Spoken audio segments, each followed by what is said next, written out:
Good evening. Welcome to your Ass Hurts News Network. Coming to you live from the tip top of Cock Tower Square with your host, Sergeant Friday. Sarge, how you doing? Cletus, good evening. And just on a special side note, Lick of My Balls Convention Center tried to get the RNC convention this year, but it was unsuccessful. And that's due to the tower was incomplete at the time that we were making the attempt to get the RNC to show up in Beijing, China. Cletus? By the way, speaking of the RNC and you, I need to send you a bill for my time because you ended the stream last night saying that Trump was speaking at the RNC.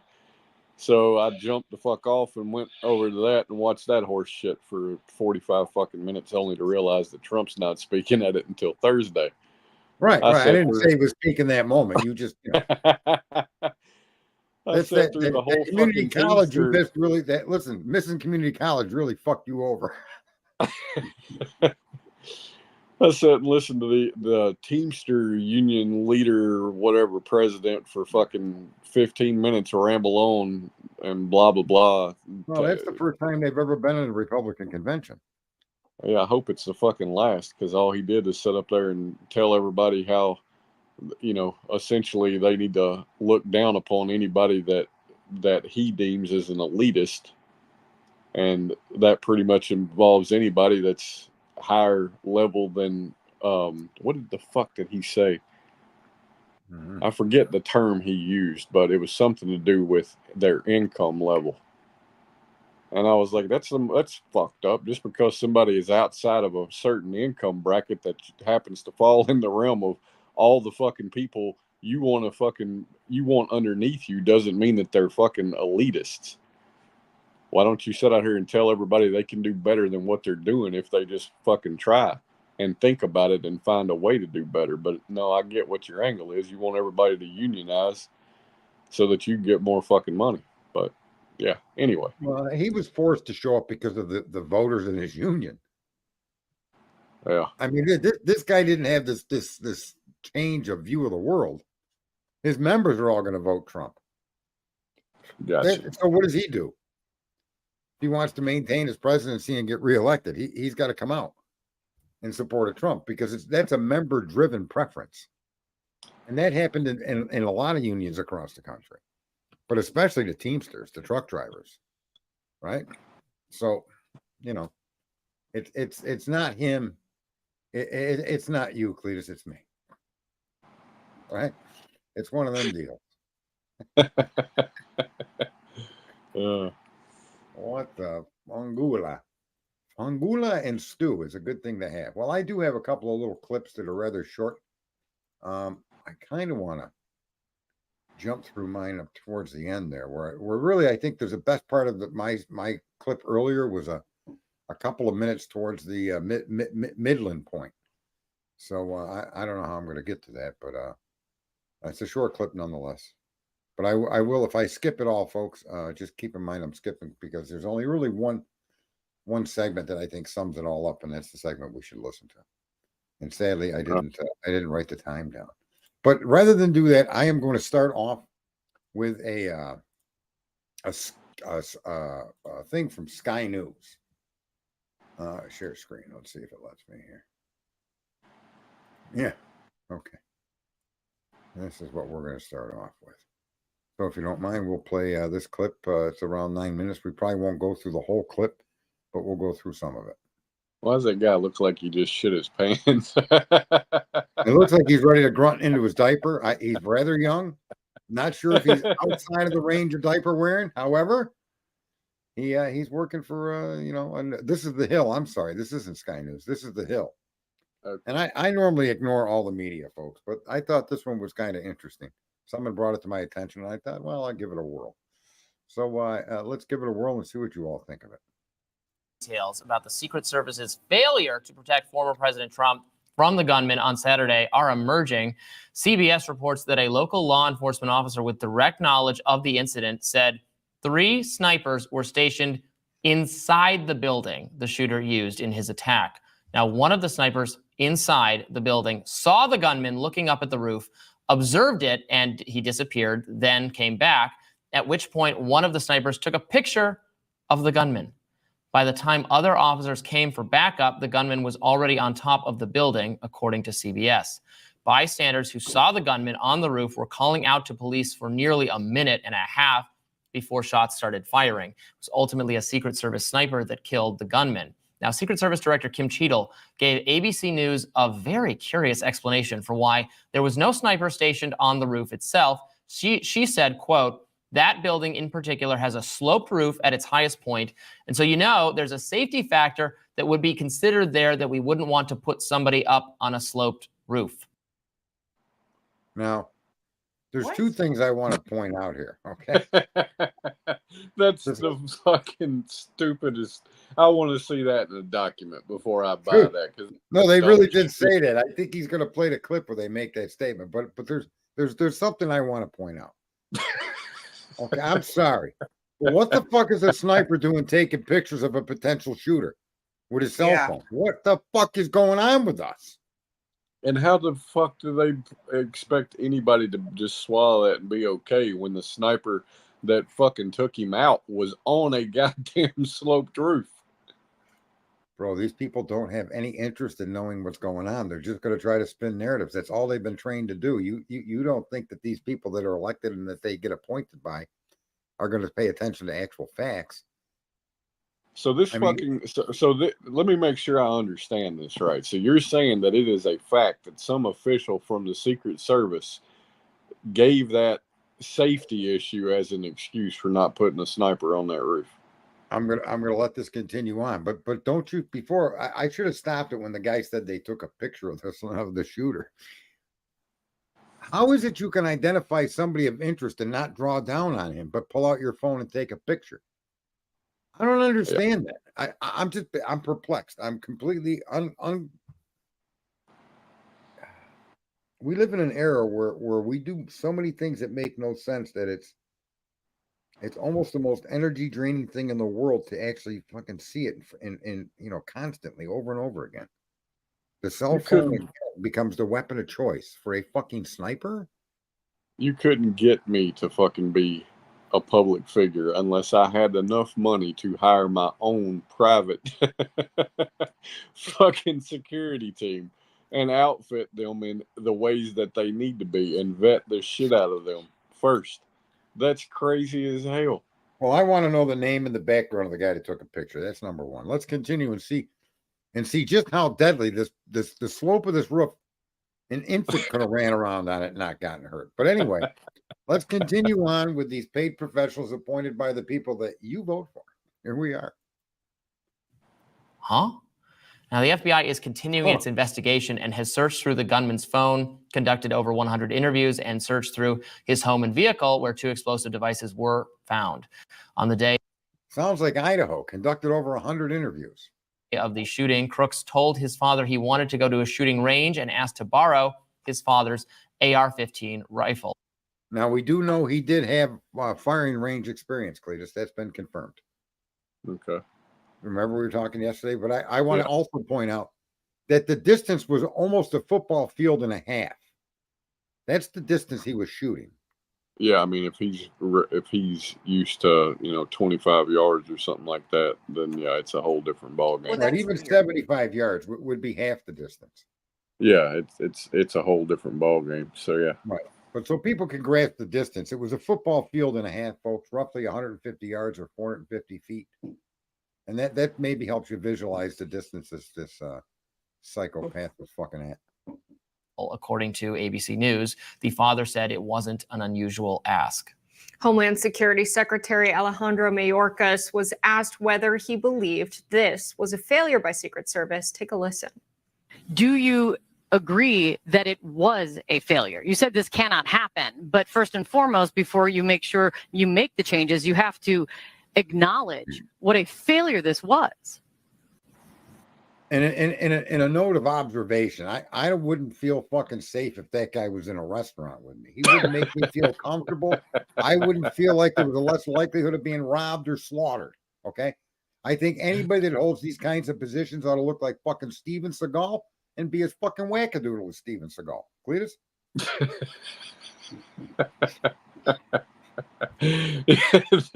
Yeah, this fucking guy. I'm here Yes. to protect you. Yeah, sure you are. All right, and back to the clip we go. Kate, when I say that something like this cannot happen, we are speaking of a failure. We are going to analyze through an independent review how that occurred, why it occurred, and make recommendations and findings to make sure it doesn't happen again. Now, President Biden has ordered an independent review of security at the rally. And in good news for RFK Jr., President Biden also directed Mayorkas to give RFK Jr. Secret Service protection. Plus, congressional committees, including the House Committee on Oversight and Accountability and the Senate Homeland Security and Government Affairs Committee, announced investigations into the security failures that led to the assassination attempt. So, folks, this is where I want to butt in and point out. Everything she just said is everything and every person that once these things are engaged need to be fucking looked at. Look at that guy Mayorkas. I wouldn't feel any safer at McDonald's, in a bank, or in the middle of a fucking shootout with that guy. Or imagine being in a foxhole with that dude. You got to be worried he's going to shoot you and surrender. Right? First hearing about the shooting is scheduled for Monday, July 22nd, with the director of U.S. Secret Service, Kimberly Cheadle, who we also quoted in that interview. She also said in that same interview with ABC that they sought assistance from local counterparts for that outer perimeter where the building was. But I do think it's not enough to say, like, we outsource that to local police, and that's why there was an assassination attempt. They've got to change the way they do that. She says the buck stops with me, but I'm not stepping down. Yeah. And I have a perplexing question, Cletus. And I know you Southern boys are shooters, so I just, if you know, I don't know, but if you're a sniper, don't you normally, gravitate towards the high ground? Well, I want to back up. Did they just say that they contracted out essentially the local and state police to offset the resource need? Yes, they do that everywhere they go. You'll notice that a lot of the motorcades that'll run through your city there's police ahead of them with their lights flashing on the motorcycles. Well, and police, so yeah, to they do the escort, to do the escorting and shit like that, I don't disagree. I don't. Well, they had agree with that at all. teams. But to have the motherfucker that's supposed to be on the fucking roof, I would hope you would put the Secret Service person on there, not contract out to local PD. Well, I wouldn't object to local SWAT teams or state policemen with sniper training on the roofs in conjunction with the Secret Service. What's wrong with that? Really? I mean, but here's the catch. That's a fair point. The reason I bring it up is their snipers were inside the building and the shooter was on top of the building. It should have been the other way around. Oh, yeah. At the best, right? At the very least, if this was a security slip, it should have been the other way around. Right, they should have been on the roof, and unbeknownst to them, somebody walked in the building and fired out of a window. Right? Not that they were in there looking out a window while this guy's climbing up on the roof. It's completely fucking opposite of what it should be. What the fuck were they doing? All sitting in there playing fucking Minecraft or something on a fucking phone? Like that's just like, how the fuck do you not hear this motherfucker? That's what I was thinking. How do you not hear the crowd outside yelling at you? Yeah. Like, well, the police encountered him 3 times, and they got a picture of him, and they looked up on the roof and seen him there. Can you imagine going to a roof where there's a potential shooter and not going to that roof with a fucking handgun in your hand and standing on your buddy's shoulders to get a look at the top of that roof and then realize the guy's pointing the gun your way and you're going to fucking jump down? What the... Dude, listen, I don't even know. That's like one of those guys that climb them real tall towers to change them flashing red lights so the airplanes don't hit him, and he gets all the way up there and says, fuck, I left the light bulb at the bottom. Right? Now he's got to shimmy down 1,300 feet to pick up the light bulb.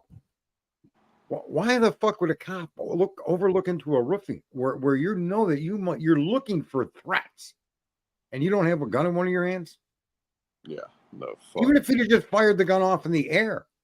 He didn't even have to be able to fire at the perpetrator. All he had to do was draw attention. And he didn't do that. He peeked over the top of the roof like fucking Homer Simpson and then dropped back down. This is giving me serious flashbacks to Uvalde, the mass school shooting where the shooter was trapped, had barricaded himself in a classroom with children and teachers who were shot and were dying.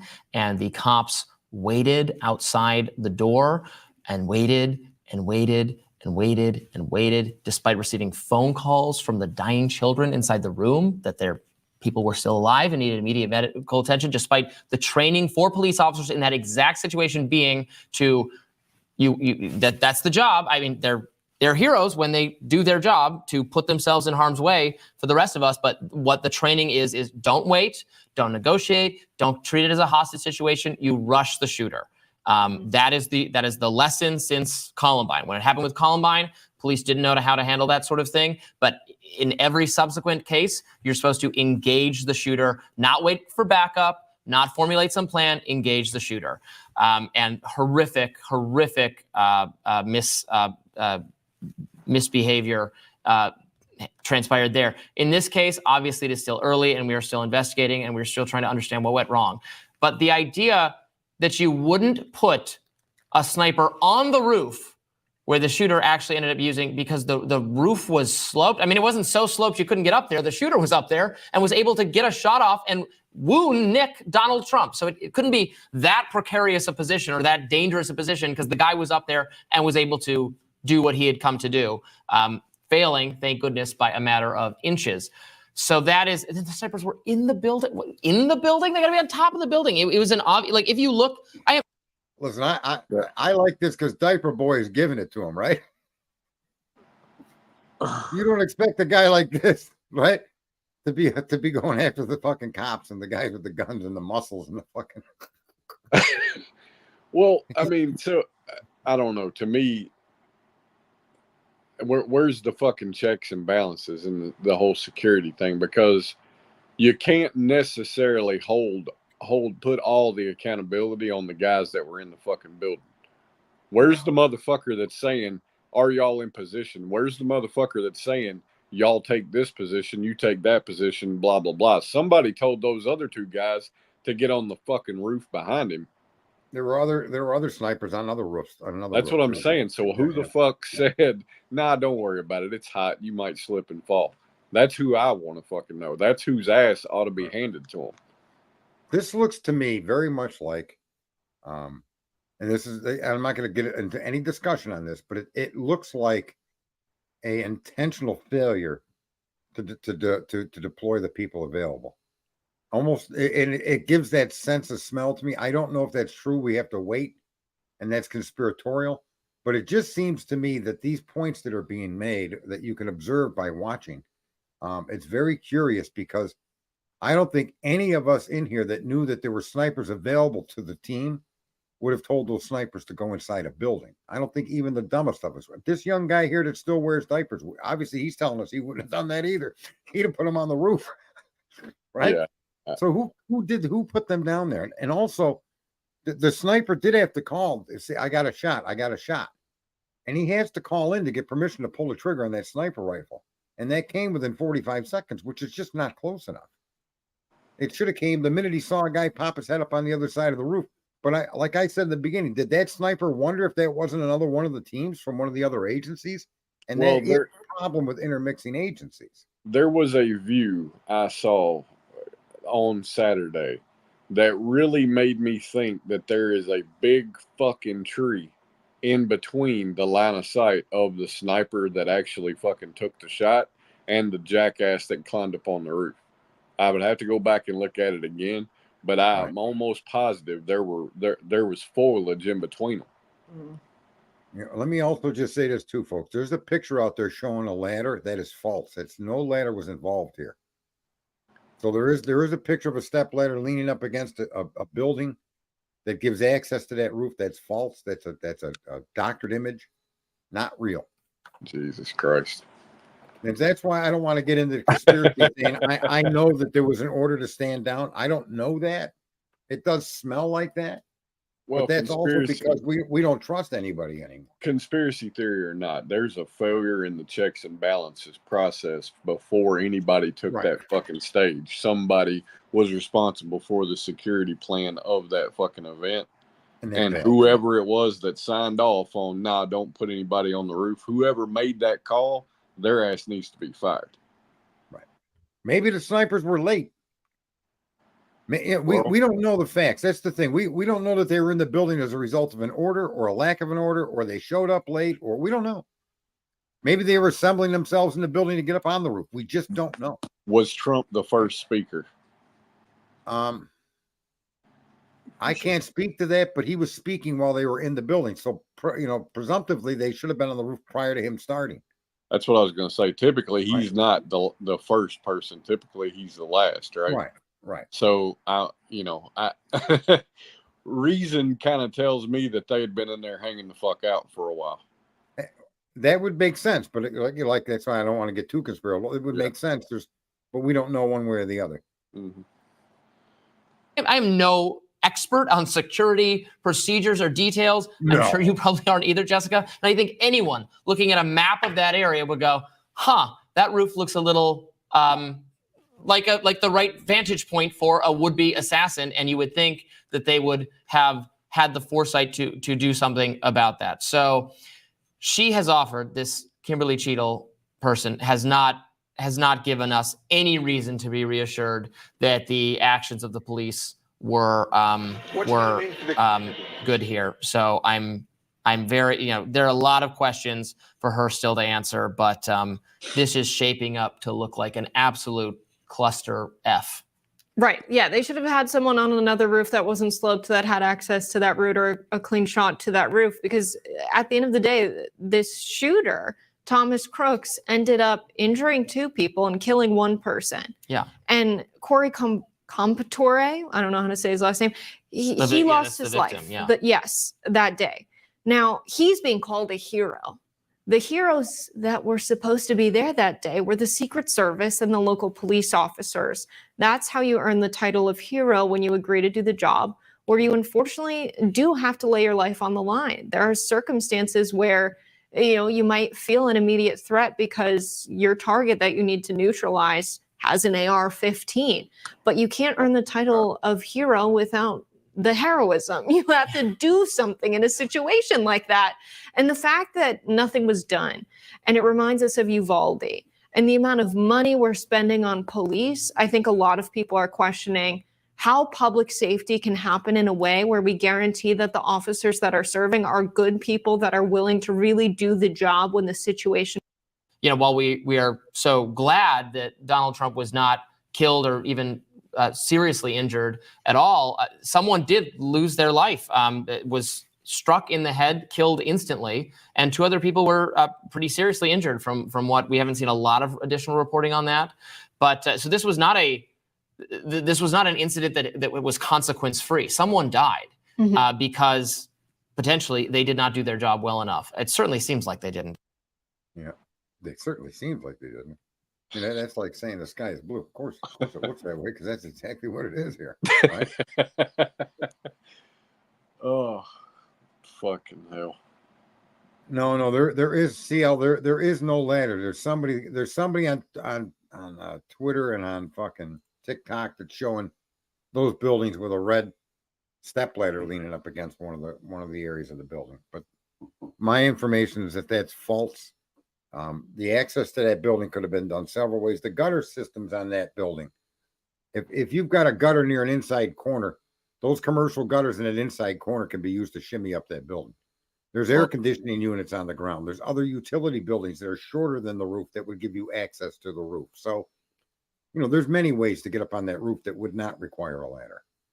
I'm not even gonna have a discussion about the safety aspect of climbing on that roof. This motherfucker was belly crawling because he was so tall. I'm left to assume the reason he kept belly crawling is because if he stood the fuck up, they would have gotten him before he ever got to his fucking point. And it's like, the motherfucker is not Spider-Man. He's literally belly crawling on this fucking roof. The slope is nothing. No, That that's water like would it's like barely a run off of that pitch. son of a bitch. It's so It's probably a flat. 2 pitch per foot, a drop of 2 inches per foot, Yeah. maybe. And it's got a metal roof on it, which is what they're made for, a low slope. As long as there's any slope at all, they'll drain, and those roofs are fine. They're not quite flat, but that roof was as low of a slope as you could have without calling it a flat roof. You couldn't get any lower of a slope on a roof, or a pitch, whatever you want to call it. So that roof was imminently moved. You could move around. You could have played fucking soccer up on that fucking roof. You could have roller skated on that roof. The pitch was so insignificant. No, and he didn't bring a ladder there. So Between that and the whole fucking mention of AR-15, and I'm just that shit infuriates me because I can see the spin, and it's like if he fired 7 shots, you realize a marksman at 450 feet could have went on that roof with a fucking shotgun full of slugs, yeah, and done the same thing. So leave the frame of the rifle the fuck alone.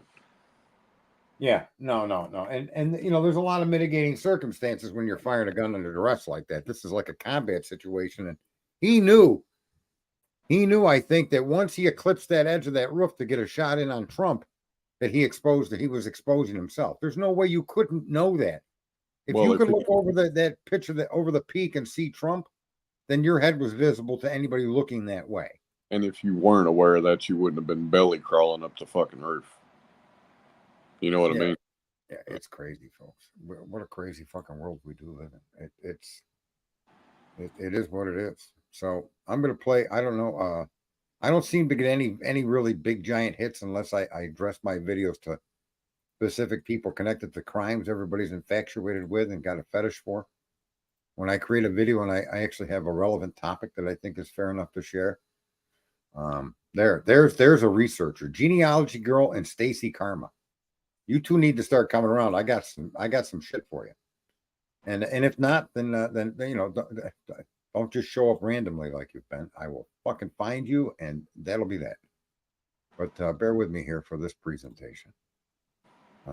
Present. Here we go. Coming to you from Your Experts News Network. And this is a message for all of us. Reality versus all of us. Where do we stand in the battle against reality? And it's quite shocking, quite stunning to realize that we have no defense against reality. Matter of fact, we're so terrified of reality, we do everything we can to avoid reality.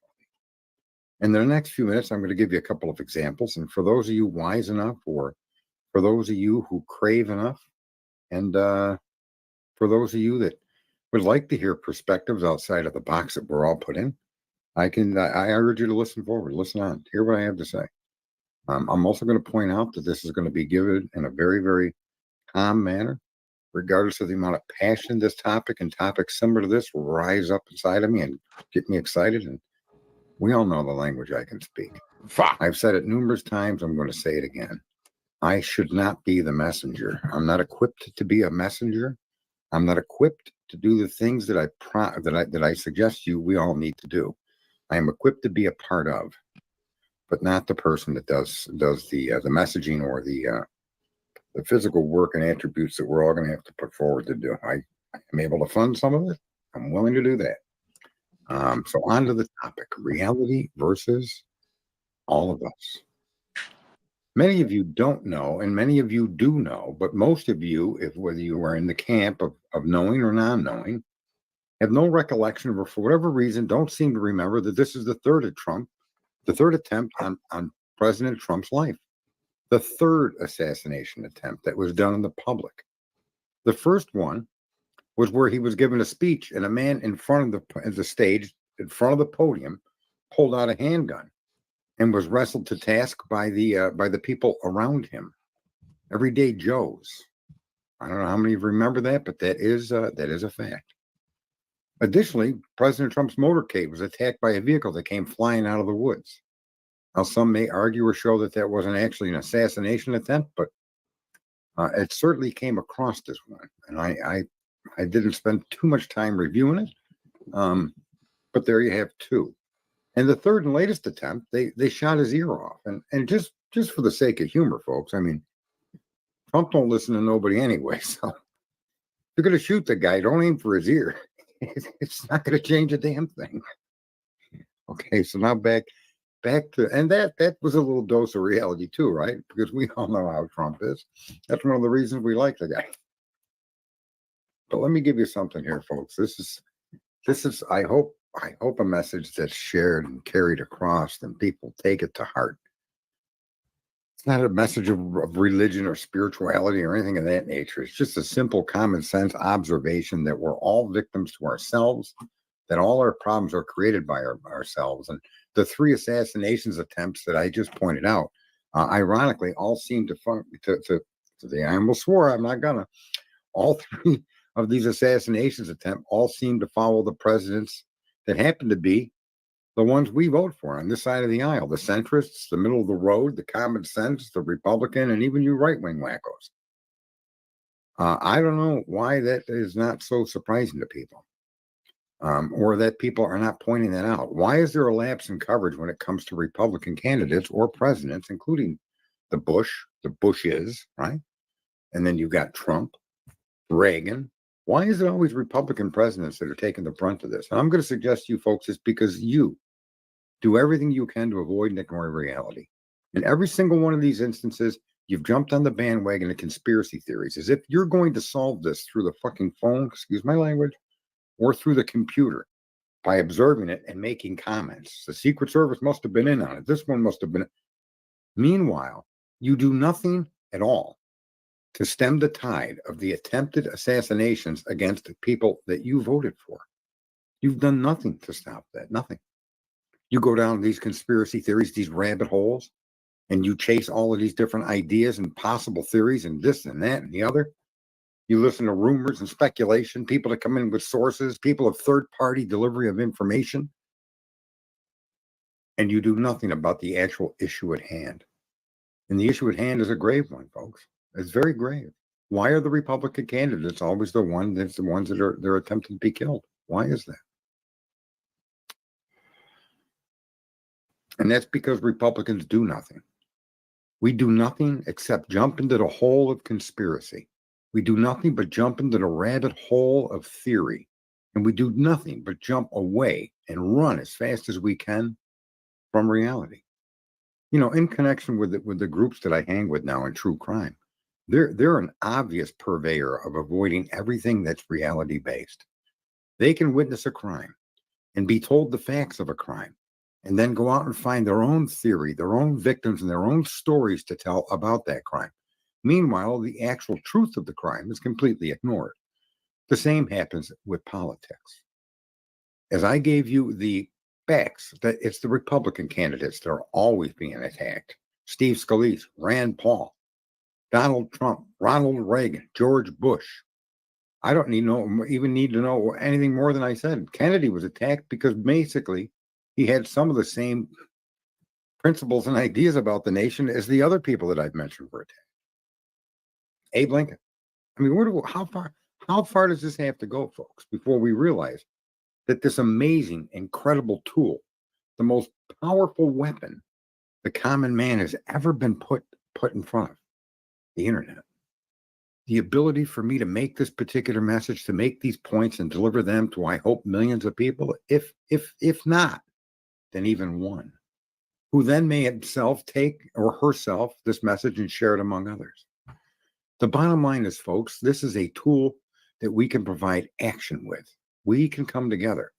We can start going and reviewing all of the backgrounds, all of the information on all the Secret Service details, all the Secret Service agents in the United States, all of their bosses, all of their connections or lack thereof, and start to expose that and make that the topic of discussion, and stay away from the topic of discussion of theories. That guy was a mockingbird or some kind of CIA plant or forget all of that, folks. Ignore it.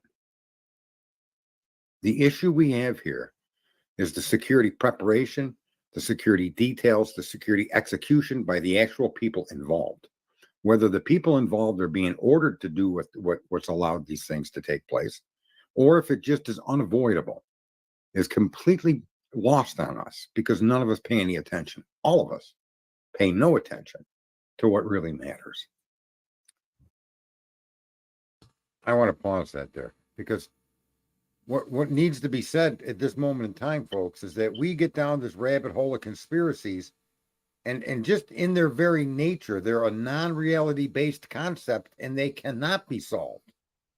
And the more you waddle into these off-topic conspiracies, the fucking Banfield boys, or whatever the fuck it might be, you get to a point of surrendering and just accepting and letting reality be reality. You take no action against the actual reality that you should be fighting against. And it shouldn't be conspiracy theories and theories of who done it, why they did it. And you're never going to get those questions answered because there's no basis of reality to even be diving into those topics. You know, is this an inside job? We don't know until the facts come forward. But why do we need to know that without actually knowing who was in charge, what their standard operating orders were, where their changes in the detail? All of these facts are things that we should be asking. Who are these people that are in charge? Are they even qualified to be in charge? Diaper Boy looks more competent to be in charge, fair enough, Cletus, than the people that were in charge.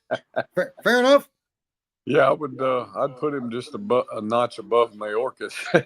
Yeah, so I you know, those are the people we're supposed to be looking into and discovering and finding out facts against, not spending all our time if there's an MK Ultra event or just a false flag or issues of non-based reality. That yeah, there's probably some truth to that. There may even be some evidence there's such a thing as MK, but fuck that noise. What about all of these people that are going to not be held to account because we spend all our time on these theories? I'm going to go back to the video. And what really matters is not these conspiracy theories around the latest incident of an assassination attempt on President Trump, but our inaction against our own federal government through inquiries, through Freedom of Information Acts, through emails, through digging, like you dig on all of these politicians and all of these people that are accused of crimes. And you do all this digging into their family and background, and you create all these fucking theories, folks. And they go nowhere because none of those theories are reality. Sometimes the truth isn't going to be blatant, plainly available. Sometimes what really happened is always going to be left up for interpretation. That's just the way things are. And yet somehow we get stuck there and never move towards finding a solution or creating conversations that are solution driven. We do none of that. And we're so much more capable than we can even dream of if we started to do that.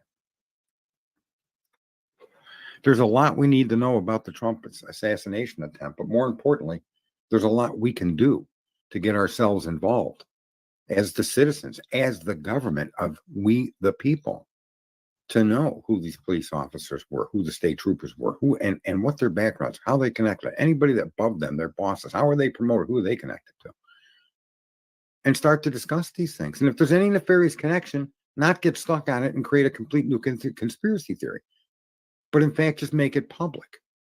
Sometimes just uncovering and shining light is all you need. You don't need to get stuck discussing the potential theories of what that light may be showing, because in fact, it may show nothing. As you witness when you watch true crime, and I suggest anybody in politics attempt to watch some of these true crime people. They're lunatics. They accuse everybody except the perpetrator. And then they'll accuse the perpetrator as well. And you don't know where they're going with this stuff.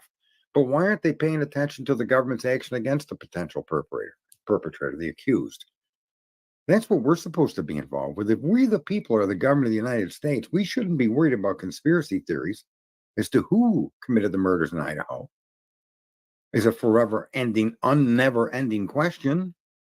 But we should be more concerned with the governance of what they've done in Idaho, how they came to the perpetrator. Is it the right perpetrator? And did they perform their duties according to the sworn oaths that they take? Now, it's obviously awesome to be an onlooker to some of this stuff, but it's awesomely ignorant to suggest that then, for instance, in the case I just referred to, that the frats did it, or the drug dealers did it, or the Aryan Nation did it, or Jack did it, or Dave did it, or you got to be a lunatic to go down that road. There's no reality to support that other than you thinking it and other people agreeing with your thoughts, because the other people are as quick to run away from reality as you are. The truth of the matter in the assassination attempts and the assassination chaos that we've seen over our lifetimes, and even the Idaho 4, is that all the ancillary theories and conspiracy topics need to be ignored. And action needs to be taken to question those people that are involved. They never get questioned. Imagine being in a position of authority, in a position to protect people, and something goes wrong and you are not questioned. What they do is they run down and they'll accuse you, they'll impugn you, they'll tie you into some conspiracy. But you yourself are never questioned. You yourself are never really looked at. You yourself are never put on the hot seat. So what incentive do you have not to keep doing the lazy ass job you're doing? Where's the incentive? Where is the power of the people? When the power of the people is tied up in false realities that suggest other conspiratorial ways this could or could not have happened, who could or may be involved or may not be involved. Why? Are all just reality avoiding topics, folks. This is why I have a problem with the Bonginos and the Tuckers and the Joe Rogans and all of these guys with these big followings. They're in a situation or in a position to really help the world change and start us to focus on the reality in front of us. Who's allowing these people across the border? What orders are being given to these border guards? How are the border guards dealing with it? How many border guards are actually available on the border? And who's directed that? Who are these people that are making these decisions? Where did they come from? What connections do they have? And why are they trying to hurt America? We don't do that, folks. And yet we do that, but we don't do it on reality. We don't hold reality under that kind of microscope, but we'll certainly hold some theory, okay, about a crime. We'll certainly go after the police and the hospital and the Donna Imes death. We'll certainly attack the surviving biologist in the Kansas City 3,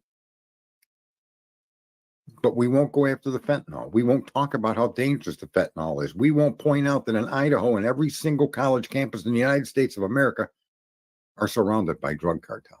We don't want to talk about that reality. We want to talk about what happens inside that reality, and even take it a step further and create a completely theoretical reality to discuss. I don't know how I can say this any plainer. I don't know what could possibly come out of my mouth or someone else's mouth that would alert you to that last little bit that I just spoke is the most damning condemnation of us as people. We do everything we can to avoid reality, and it needs to stop. Those of you and many of you that don't listen to me because I swear, too bad. This is a serious, someone needs to, I'm trying to set off the alarm. I'm hitting the red alert button. I'm ringing the bell. And you're going to get distracted because I swear. And you're going to create a whole new discussion or a whole new false reality that my swearing really affects you in any way, shape, or form.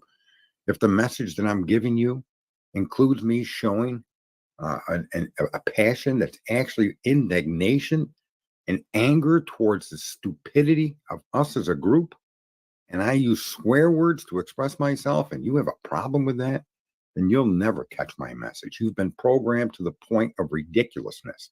Your reality isn't judging me. Your reality isn't you think you have a higher moral ground because you don't swear. You are a moron's moron.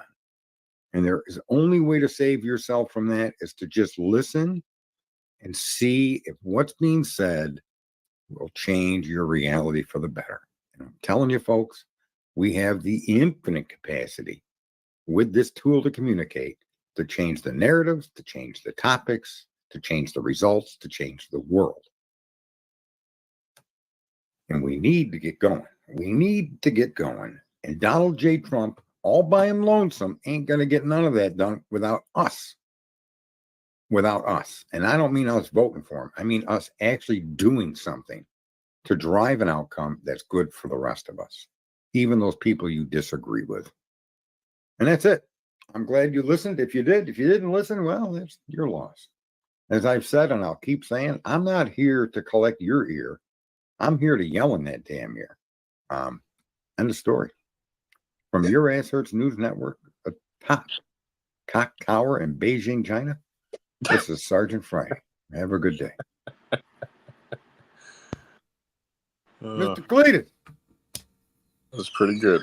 I had to get my preach moment in. 15 of them in 34 seconds. You said you are a moron's moron.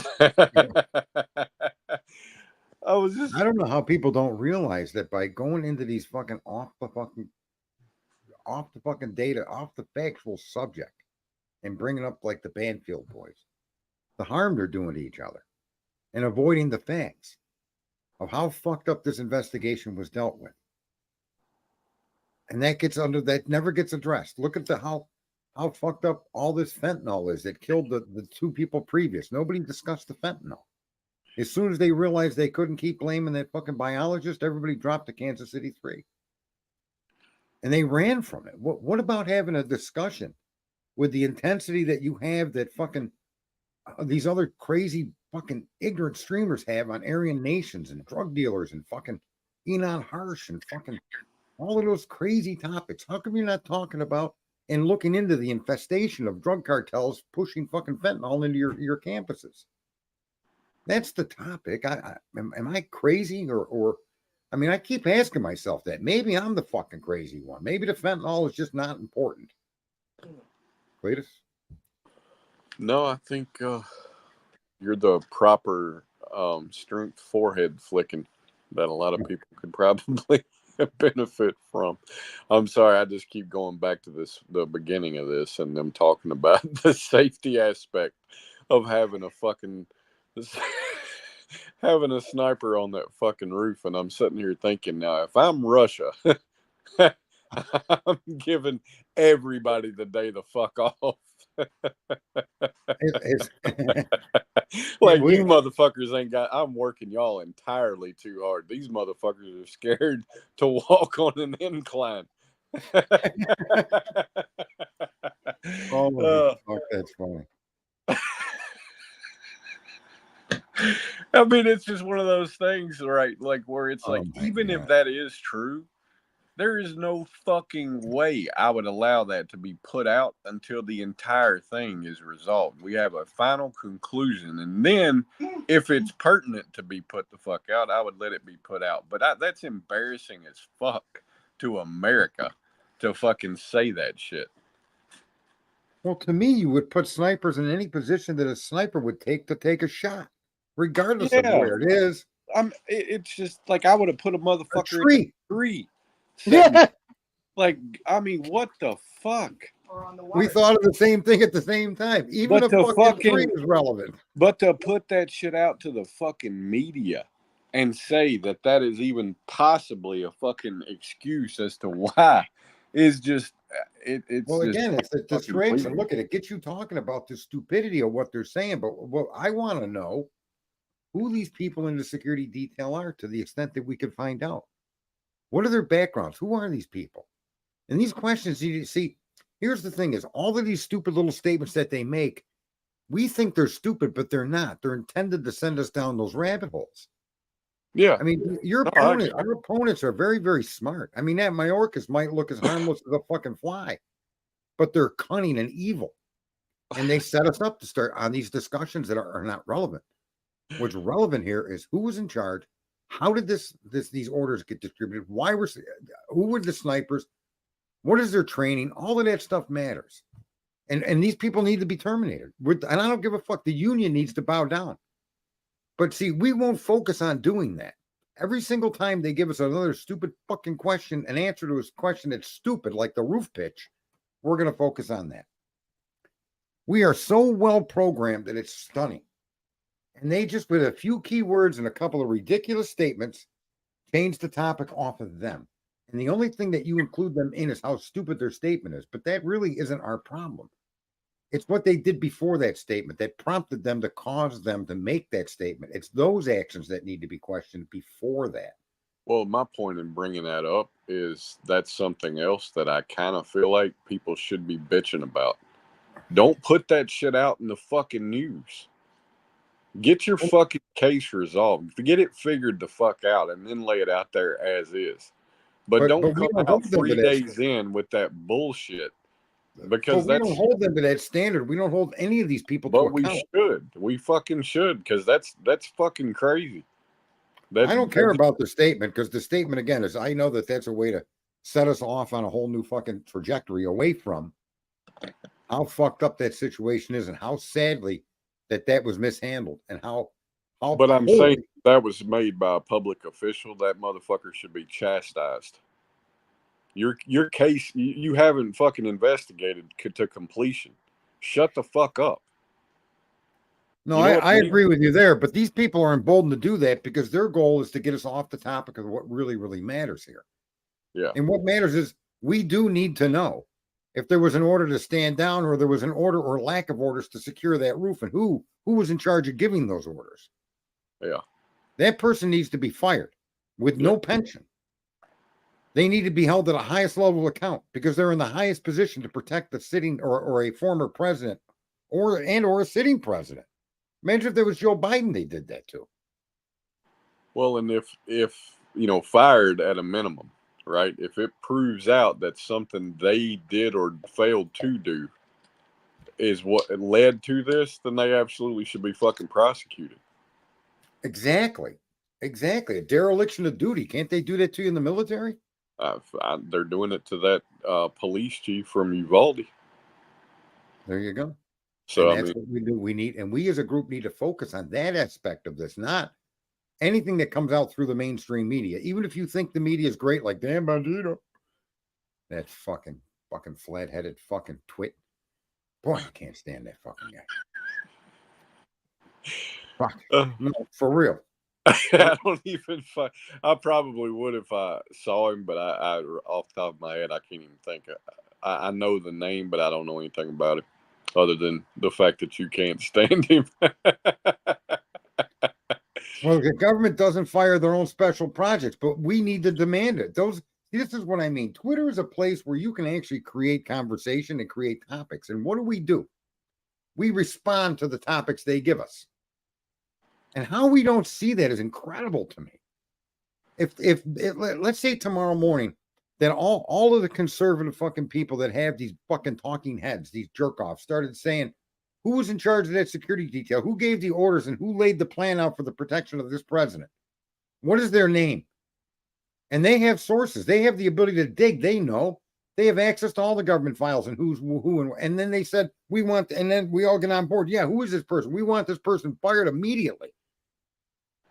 Now you stay on that. Then when a left winger comes in and says, oh, look, they used an AR-15, you ignore them. You don't engage that person. When someone brings up the stupid comment about the pitch of the roof, you ignore it and stay right on the person that was at the scene that was part of that fucking group. Those are the people that need to be held to account. But we won't let ourselves do that. We don't want to deal with the reality of that. We want to deal with the slope of the fucking roof. Right? It's just tragic, folks, that reality gets trashed constantly by us. We're doing this to ourselves. We literally are doing this to ourselves. We've trained ourselves.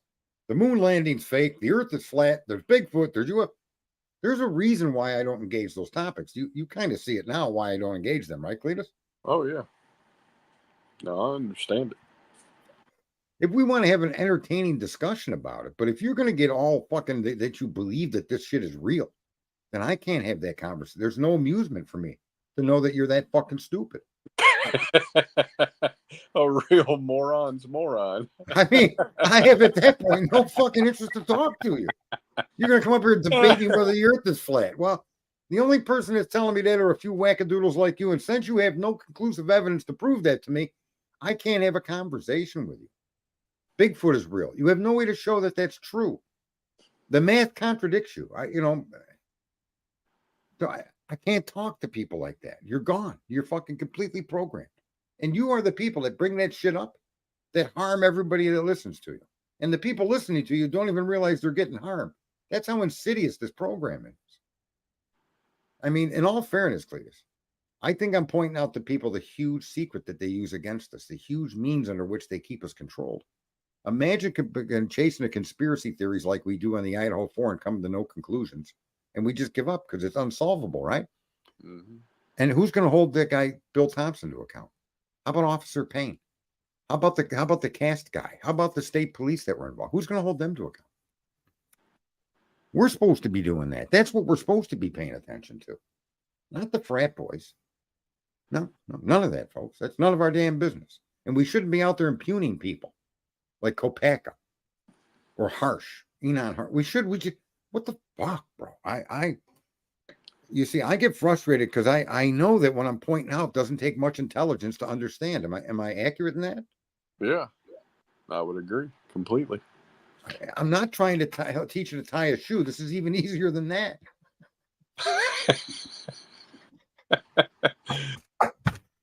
Tying a shoe takes skill. This doesn't take skill. It just takes realization. Realize that every time you get involved with any streamer or any person that takes you down these conspiracy theories and wants to discuss them, and they're helping dumb you down. They literally helping dumb you down. And they're helping keep you helpless because you can't solve the unsolvable. I can't tell you who killed the 4 people in Idaho. I can tell you who's accused. It's like Right. the art of effortless and unintentional deflection. I don't know what you mean by it. Look at this comment. It's not conspiracies, it's truth. What's truth? If I'm to believe that the things that these streamers talk about in true crime when it comes to the Idaho 4, let me give you a list. The Jacks did it, David did it, Enon did it, Kopaka did it, the drug dealers did it, the Aryan Nation did it, the fucking sororities did it.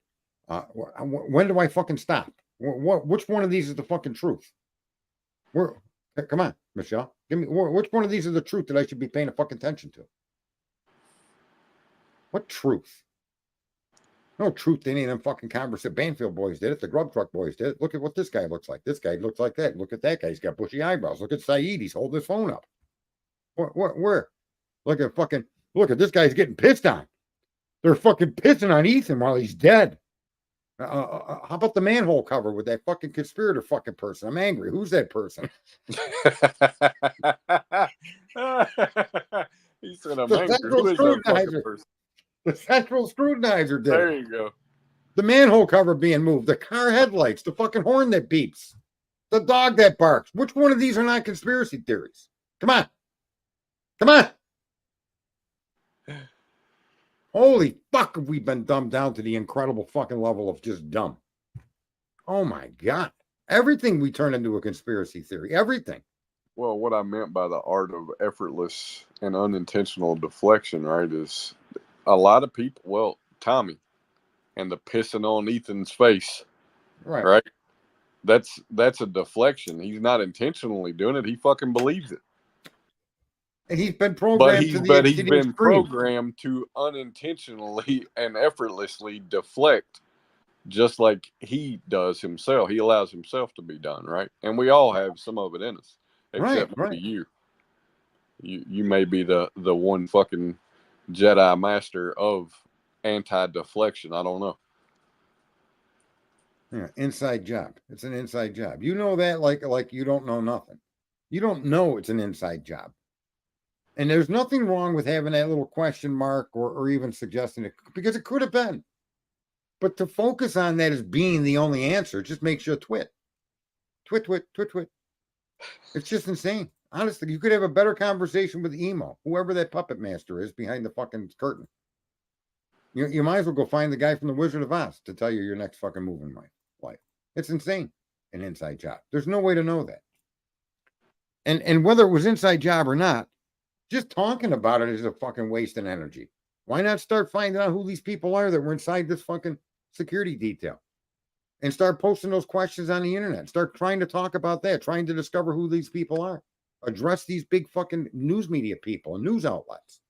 Just exactly who the fuck organized that security detail. And yet, no, we don't want to deal with reality. Let's just go talk. Cletus, this was an inside job, just so you know. We can move on to a whole new topic now. It's been solved. He said it's been solved. It's an inside job, right? Listen, I know it may sound harsh, it may be irritating for someone to confront you like that, but too fucking bad. Put on your fucking pants and pull them up. Well, right? I think the problem is, getting locked in on something without all the facts is what creates bullshit, right? It's what creates a perception about Trump that a lot of people have. It's what creates the perception about Biden a lot of people have. Right. You've made the argument before that he's not in the state of cognitive decline as he portrays. Right. And the other day, his response that was pre-recorded from the Oval Office showed just that. he spoke completely fucking fluently, like somebody at the top of their fucking game. Do you know why? Battle box. Do you know what the delineation between his act and his fucking his ability to do what he did? You know, the delineation is when he's the focus of being the criminal or potentially criminal. If you notice Joe Biden, anytime he's being confronted about his own actions, he's very cognitive.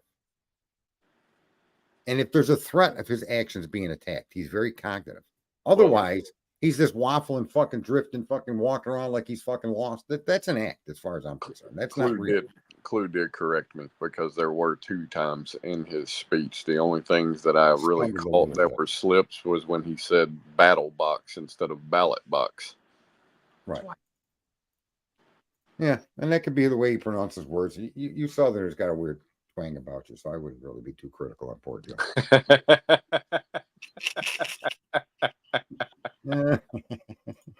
I'm just kind of shocked that we, I don't. There really isn't many people. There's a few people out there that are trying to say what I'm saying, and trying to stay focused on. But it's so hard because you get overwhelmed with like in Idaho with the tunnels and the blood on the roof and the paratrooper and the right. I mean, how many people now can understand that there's 2 Elantras in this story? I mean, that should have been a point we were making right from the fucking very get-go. But you guys wanted to argue that the FBI guy got it wrong. Right? Right? I mean, right? The 2011 to 2013, they made a mistake. Instead of taking the data as fact and then realizing there's actually 2 Elantras in this particular allegation. His and a different one. Fair enough? Mm-hmm. No, nobody wanted to accept that reality. They all wanted to run around and suggest that was in fact Kohlberger's car. Until then, when Officer Payne tells us the car in the front of that house on the video is an 11 to 13, when he tells us this, then the people that hear that still don't want to accept that. They want to parse his words and place meanings on words or phrases that just don't exist. Like when I said to one guy, there's a statement from the defense that the Elantra that's 14 to 16 was identified by the FBI agent who relied on an image of a car going the wrong way at the wrong time on the wrong road.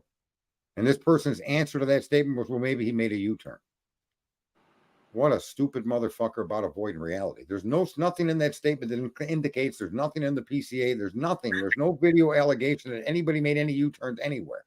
We only know of 1 3-point turn, and that's near the house.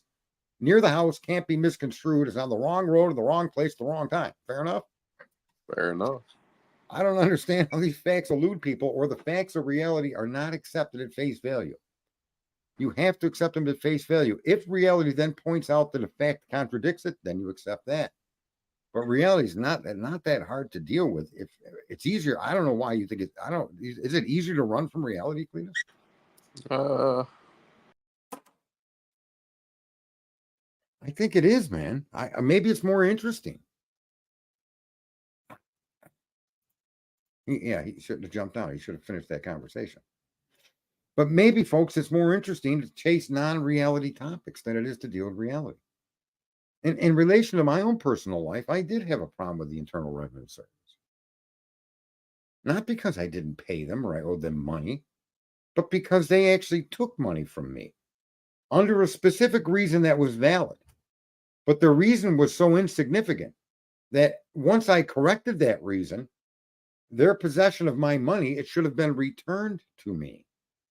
But rather than return it to me, I used it on a tax return as credit towards payment for that year's taxes. And they didn't accept it. Come to find out, it was because I entered it on the wrong line. Now, I could have ran down all the roads of conspiracy and all the poor me's and all of the insane bullshit that other people have come up with. I could have not spent 17 fucking hours on the phone, on hold, being disconnected, calling fucking dozens and dozens of times. I could have avoided all of that and ignored reality and just let the IRS do what the IRS was going to do to me. That would have been, and then have more and more complaints and arguments and bullshit, and then deal with it only after they fucking come crashing down on top of my head. That's how a lot of you folks would have dealt with that. Instead, I see reality. It can be repaired. It can't be repaired. It's going to be favorable to me. It's going to be non-favorable to me. It doesn't matter. I just deal with the reality in front of me. Please, you jumped down. You came back. Yeah, I took that as a fucking opportunity to. Well, that dumb motherfucker just walked into getting hung up on. I'm kidding. I'm bringing you back. Are you there? Yeah, I'm here. I was fucking laughing my ass off. Dude, I couldn't stick with that one. Holy fuck. Because but I could not see the opportunity. I mean, that's the reality of the thing was there. I could get him right now. When I could. That's why I seized it when I could. I was like, oh, that's you're like the reality's easy to run away from or something like that. And I'm like, oh, that's my fucking cue. And then I said, gee, I wish you wouldn't have got off here. We were in the middle of we could have finished that. Then you came back and I'm like, now I got him. But I didn't think you were coming back. But anyway, here you are. Yeah. I mean, that really is a major issue throughout the population. That reality is almost fully ignored. Well, and I think, I just think it goes back to prove the point that we don't use anything that we have at our disposal for anything other than entertainment. Yeah. There's a lot of ways. There's a lot of entertainment out there. I don't know why we need to make everyday events entertaining. I mean, we're killing ourselves with this. I think it's because the masses essentially, it's harder to find information than it is entertainment. How about that? And we're all fucking lazy. Yeah, it's easy to be entertained, man. But there these people that are in positions. The reason I say I'm not the person to give the message. I'm definitely the one who will beat you over the head with these facts. Well, I'll give you an example, right? Well, hold on. Clue wanted to say something. I have to think too when it comes to these cops today, right? A part of me is like back in the day, it was like such a prideful thing to be a police officer. Mm-hmm. And over the last, few years, right? That position in itself you're almost like the bad guy. Well, yeah. And I saw a little hint, a little subtle and subliminal message played in that clip you played earlier, where that lady was like, "All the money we spend on policing." Yeah, right. And I'm like, okay, yeah. And then you throw that in, you throw in AR-15, and you throw in a couple other keywords that are going to continue to perpetuate the bullshit. And it's like, oh my god. But I was going to give you an example as to how entertainment is easier to find than information. 2020, we didn't give a fuck about the politics. We did not care one fucking bit. We weren't interested. But the vid we were extremely interested in, right? And we started watching that. Well, we're looking for information, and the next thing you know, 18 months have gone by, and we're we're fucking armed to the teeth. And are ready for fucking Armageddon, right? Wiping down bags. Yeah, because that's what the fuck they wanted us to do. But the only sources of information we developed some idea of trust in seemed to have their facts. We thought they were unbiased, but all they were really doing were playing on the fucking emotions we already had. And I think that's why I say it's easier to find entertainment than it is information, because the vast majority of people out here are only pumping shit that is entertaining or biased, and that's what they do.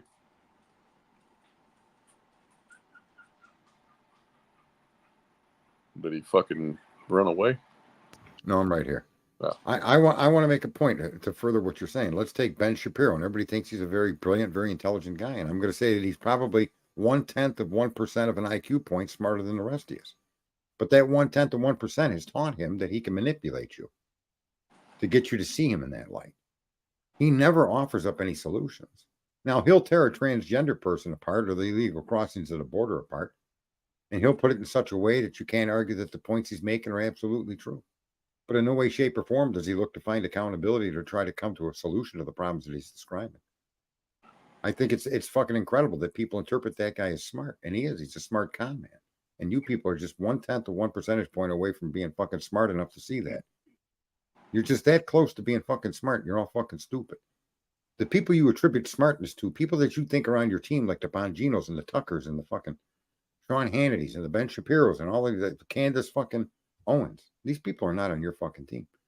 Unless you consider yourself just a supporter to enrich them as being on their team. If that's your fucking motive for being on their team, then at least you see clearly and you're doing the right thing for what you want to do. But that's not how most of you people see those individuals. They're in the best place to cause change.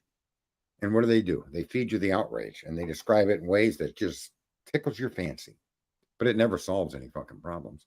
You're never going to get rid of the fact that there's gay people or some fucking freaks that want their dick cut off. You're not going to get away from that. Now that it's here, it's here. Where's the middle ground to all of that? Who's out there showing you the middle ground?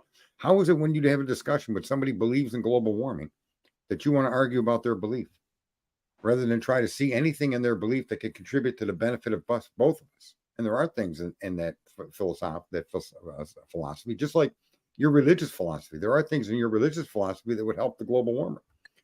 I would bet you some of these people actually live by some of those credences that come from your religion. But none of you will ever try to find that middle ground or that commonality because not a fucking one of you are given that instruction to do that. Sorry. Sarge? Yes, ma'am. Does that same mindset go for flat earthers too? Well, when you're see, flat earthers generally have this complete distrust of everything, and they for whatever reason want to drag you down this road of you can't trust anything you see. And I don't know. I don't see God, but I believe he exists. And that's the only place I apply my belief. As far as the earth being flat, I don't know how to even have a conversation with people like that. Well, and what what the you evidence, I guess. I'll give you a perfect example, and I think it's fucking hilarious. So the Jehovah's Witness that comes by every couple of weeks, right? We'll sit out here and talk, and he was telling me, he said, this one person, he went up, knocked on their door, and he was talking to them, and he showed them in the Bible where they named God as Jehovah. And he said when he did, they took their Bible and ripped that page out of it and slammed the door. I'm like, instead of just having the conversation and the discussion, they were just like, nope, I'm getting rid of that. That's blasphemy, and slammed the door in his face. That's funny as hell to me. Yeah. So what was your point with Huh? What was Clue's point with the flat earth and why I don't have a discussion with them?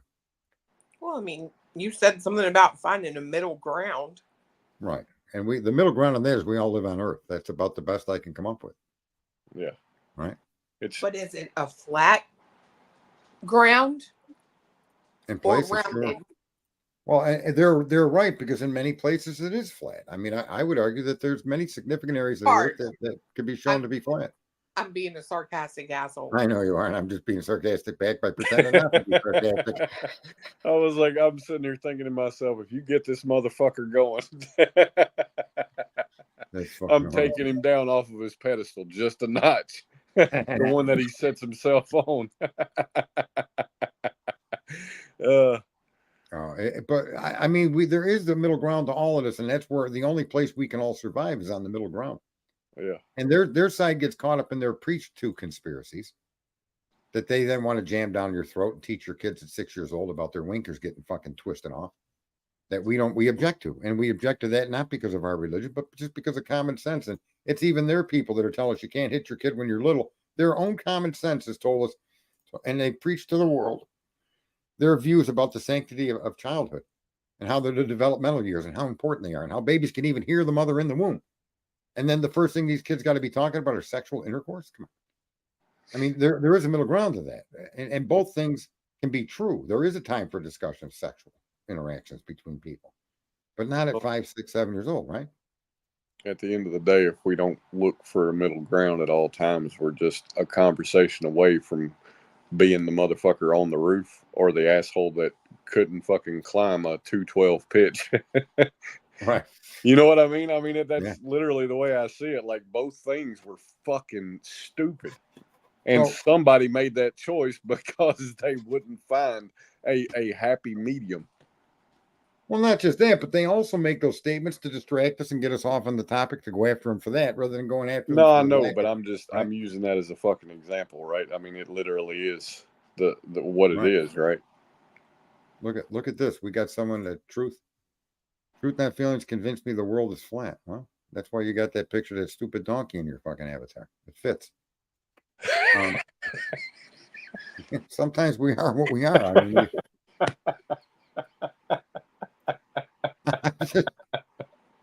No, the Earth is a sphere. The Earth is a sphere. It's here. Here's another question I have. Listen. Now, in the rotation of a sphere, right? Or even on a racetrack, you know that if you run on the inside lane, the distance covered is shorter than somebody in the outside lane. You know that to be true, right? Yeah. So in a horse race or a car race, if you're in the inside of the track, that circle is smaller, or that sphere or whatever is shorter than somebody in the outside lane. That circle is bigger because it's going around you too. It's not just circling the circle you're going around, it's going around that circle and you, meaning the distance they travel is greater.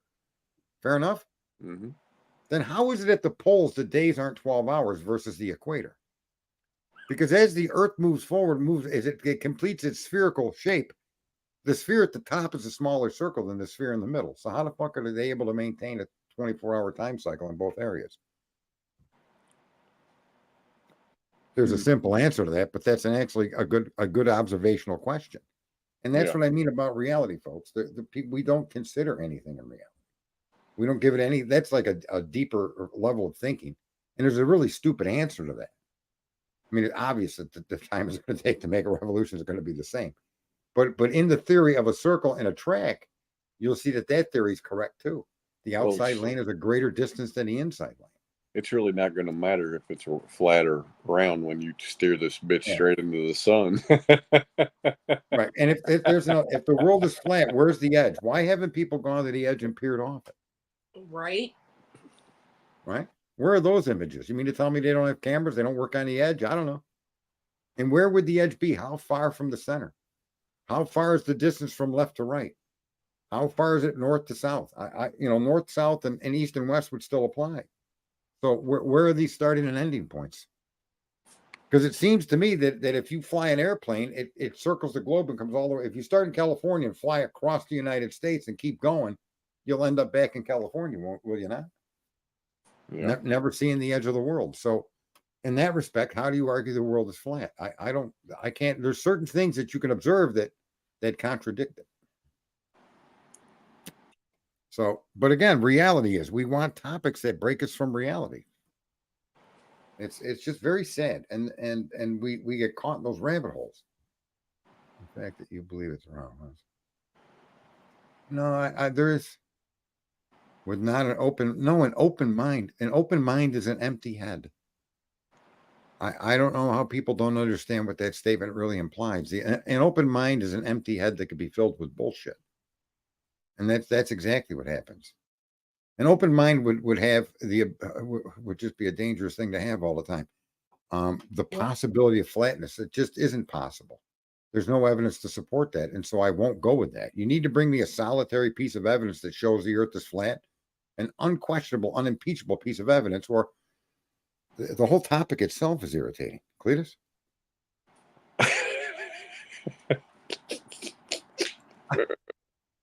It's a circle jerk conversation. I don't know how people find entertainment in talking about shit like that.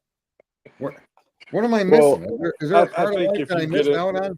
I think if you get into valid points from both sides, then it's an interesting discussion, right? Like the question you raised. I think that's an interesting question. Now, there is a simple answer to it, but if you have the conversation about it, then you both may learn something from that. Right. So I think there is some benefit to it, but you've got to have facts coming both ways. Technically, it would be a flat jerk. I don't know what that means. It wouldn't be round. I don't even know what the fuck you're talking about. That's what I mean. You can't have conversations with these people that think they have an open mind. You have an empty head that'll absorb anything that contradicts any common knowledge. That's why I don't like talking to people on those theories, because everything is a conspiracy with you people. Nothing is what you want me to believe something that can't be proven. And I only do that with God. What the fuck? This is a perfect example of why you should never believe in information. Holy shit, Cletus. Technically, have we proven that the Earth is round? Sure we have. Oh. Just watch the International Space Station videos as it travels around the Earth at 17,000 miles an hour. What do people think these satellites are doing? Making fucking right turns? I don't understand. Right, Cletus? I was trying to have an open mind. You just yelled and said we don't do that enough. Now you're yelling at me for trying to find a common middle. I am with everyone. sorry. I thought you were being sarcastic. My apologies to you, good woman. What a stretch that was. But anyway, I did it. Listen, there is no common ground when everything that if you're going to try to discuss something that isn't supportable by a fact. For instance, it is factual that the Earth is warming. Now, I've got scientific data that supports a perspective, and you have whatever you have that you think is scientific that supports your perspective. Fine, let's stay out of that. What can we actually come together on? Well, it's easy to agree we need more electrical generation. It's sensible to agree that we don't want to pollute while we do this. Fair enough. Yeah. We can't agree on stuff like that. I mean, we need a more updated grid. We need it secured from EMP. We could benefit from all of that. And then you could bring, so my point is that people that like a guy that's religious and has religious reasons for keeping sexuality out of the school, his religious reasons don't have to come into the discussion. It's a common sense position where the development of our youth should be done in a systematic way that promotes youth and imagination and fun and play and learning. And when you get to the point where adult issues now are relevant to your age, engage in those discussions with the person, the child. You don't have to be religious to see that to be sensible. I mean, the left preaches that anyway. They don't preach it in those words, but they do preach it in that concept, which is the same concept the religious guy has. So sorry. He fucking, what the fuck? He kicked himself off. That's a good point, though. Oh, yeah, believe the government while saying you don't trust the government. The government tells us we're in a circle, on a circle. And they tell us that there's stuff up there. Yeah. Oh, here he comes. No, he went away again. What the fuck? what there the hell it was is. that? I don't know. You fucking kicked yourself off. I told you I was going to take you off the fucking pedestal. Clue, what was your last statement? Someone stands with your last statement. Well, in my last statement, oh fuck, I don't remember what I said, but I will Something say about I a snow Carl, globe. you stand alone. believe the government while saying you don't trust the government. It is the government that tells us there's shit orbiting us. It's also Elon Musk, and it's also mathematically, you could show it with math. Now, unless the entire math system is inaccurate, and that's hard to accept. Now, there are inaccuracies in it. There may be conclusions derived from it that are not accurate. But as a whole, we do know 1 apple plus 1 apple equals 2 apples. We can accept some basic common sense things that there can be no argument. And now someone did say they think we're in a snow globe, right? Yeah. And I guess I don't know how the hell a snow globe is going to give you light and dark. How the hell a snow globe is going to move in a 360-degree pattern, because that's what happens. If you take the amount of degrees in a circle and you look at the time it takes for you to make a planet that moves at 24,000 miles an hour, they claim, in a circle, and it's 24,000 miles around, you could rest assured that the Earth is moving 1,000 miles an hour. And in 24 hours, it completes it. It goes. So if you start at noon today, high noon, in 24 hours, you'll be back at high noon exactly again. So how are you not on a sphere? How could that be flat? How could the globe itself moving affect the land that you claim is flat? It couldn't affect it that way. So the effects of what you observe contradict the statement that it's flat or that you're part of a snow globe. And you can then do mathematical formulas that show that that's correct, that we are a sphere, that we do have satellites. A lot of folks don't realize that if you go up in space and shoot a gun, do you know that bullet will always go straight? That even if you were to like make the bullet grow wings, it couldn't turn. It just couldn't turn. There's nothing there for it to push against, like wind or air on a planet. In space, it's empty. So if you went base and threw a fucking snowball, that snowball would continue fucking straight until it hits something. That's why they tell you things like an equal and opposite force needs to be applied to bring something to a stop. Some of these theories or some of these statements are mathematically provable, and they're provable in practical reality by demonstration. So in a vacuum chamber, if you drop a football and a feather, they fall at the same rate. Okay? And there's a reason for that. And that's what I mean. That's why flat earthers, they can't contradict those truths. And they can make arguments that sound cute, like we're in a snow globe. I mean, how cozy is that? Cletus, you and I are in a snow globe, bud. Do me a favor, keep your shoes on with them big, nasty, gnarly fucking feet, would you? I've been in a snow globe before. At a fair. Yeah. Oh yeah. We climbed into the fucking thing. It No, was they're- quite warm to be a snow globe, but It really yeah. was warm in there. Now Joe just added an awesome question. Because that he did frame that fairly well. And all I have to say, if we're spinning 1,000 miles an hour, yet we're warming up and add more water to our planet, how is there not weight shifting and differentials causing us to change speed? Because in space, there's nothing in there to oppose that. The object could be shaped like a triangle, and you could shape it into a square, and it's still going to move at 1,000 miles an hour. Unless you could physically enter space and reduce the speed of the planet, you can't do anything about its momentum. We're also moving at 67,000 miles an hour around the sun in an elliptical orbit, and the sun is moving at 500,000 miles an hour through space, and the galaxy is moving through the universe at 2 million miles an hour. I'm not going to go any further than that, but let me just say that gravity is the result of inertia, but I'm not going to get into that understanding that I've come to. But when it comes to his question, what you aren't understanding, Joe, is the entering and exiting of ice ages are based exactly on what you're saying. That's why the Earth has gone through different ice ages. That's why the continents drift. All of that can be true on a globe. How do you explain continental drift why haven't any of these things fallen off into space? Why isn't there a second Earth next to us? Right? Where would these things go, Cletus? But all of the things that you're saying, there is some truth that these things happen. We're not adding more water. As you melt more ice, more water's dispersed. The weight of that water will change what you're claiming to be the balance. But something at 1,000 miles an hour, like a truck tire. Don't they put beads in truck tires to balance them, Cletus, and not weights on the rim? Isn't that true? Yeah. And the beads will spin to the imbalance. And so the water and the ice will move to the imbalance. And if not the water and ice, the continents themselves will move to cover for the imbalance, but because of centrifugal force, Joe. That all is happening as we're sitting here talking. So that's a great question. But on a sphere, it's completely sensible. If this were flat, it would make no sense.